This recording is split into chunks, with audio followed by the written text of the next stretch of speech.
invite you now to accompany us on a short journey through Hollywood, the film capital of the world, a suburb of Los Angeles. It is surrounded itself by suburban towns, Culver City, Beverly Hills, Universal City, and others. In the foreground, you see the Hollywood Bowl, which is the largest open-air arena that nature has been anywhere with perfect acoustic conditions.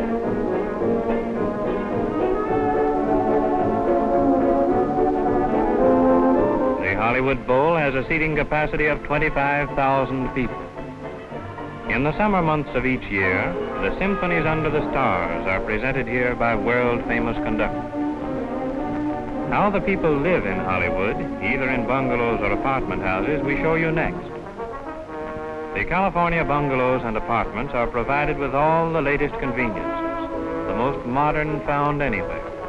Electric cooking apparatus, automatic refrigeration, and everything else you could think of. As for the style of architecture, we find the Spanish prevailing, but we also find many other types, as you will see in various portions of the city.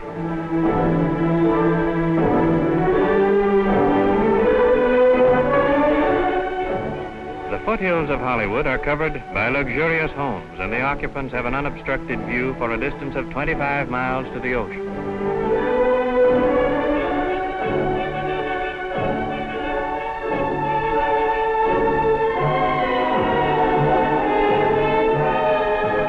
In addition to the usual Spanish style prevailing in this region, we also find Old English, French, German, and other periods of architecture, intermixed with the famous palm trees of California.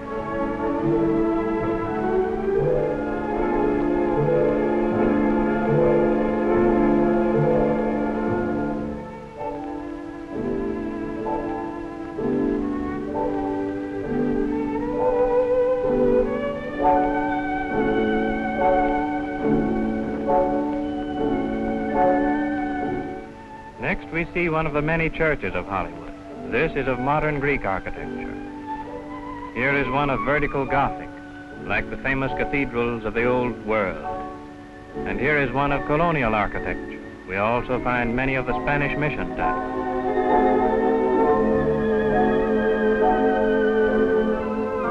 Here we see the Hollywood Chamber of Commerce building with an architectural style all its own. And now we pass the Hollywood Athletic Club. Here is one of the numerous miniature golf courses provided for the denizens of the movie capital. We take you now to Hollywood Boulevard to show you the Hollywood Hotel. Then down the renowned thoroughfare of the world's film colony. And we see the life and hustle as we pass the theaters and many fine buildings. Here is the Warner Brothers Theater, atop which we find one of the broadcasting stations even heard to the East Coast.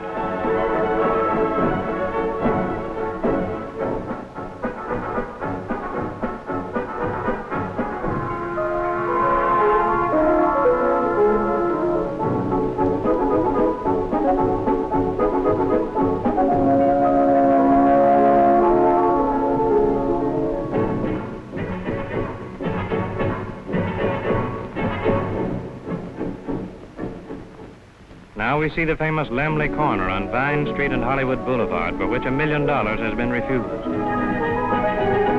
Here we see the celebrated Brown Derby restaurant, where some of the prominent film stars meet every day. And next we see Henry's, the restaurant in which Charlie Chaplin is one of the steady patrons and interested partners.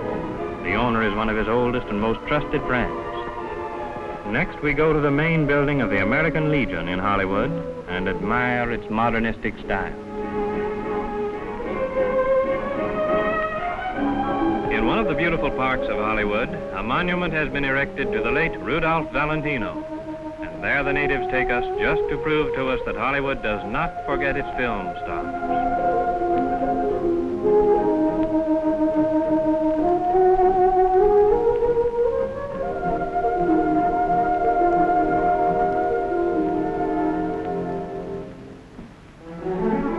This young lady shows you one of the latest things in evening attire. Paris was once the point of origin for fashion, but nowadays Paris can only send hints to Hollywood.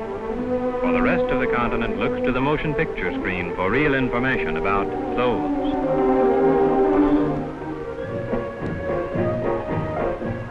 Now that evening is here, suppose we go to a world premiere held at Grauman's Chinese Theater. A first showing in Hollywood is an event of worldwide interest.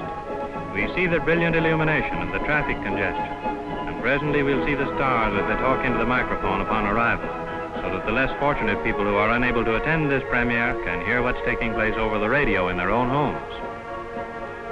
Thousands upon thousands of dollars are spent upon the decoration and the lights for these events. Perhaps it's in keeping because the pictures they advertise cost millions. The first celebrity we see is Bessie Love.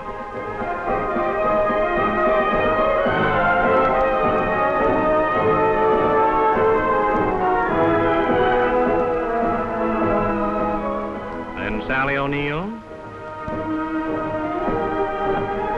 Edward G. Robinson, the famous character actor.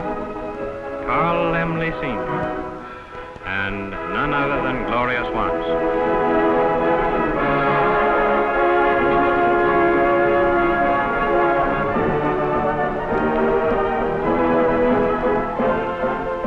At this premiere, there are no passes to be had, and everybody attending must pay the price of $5 per ticket.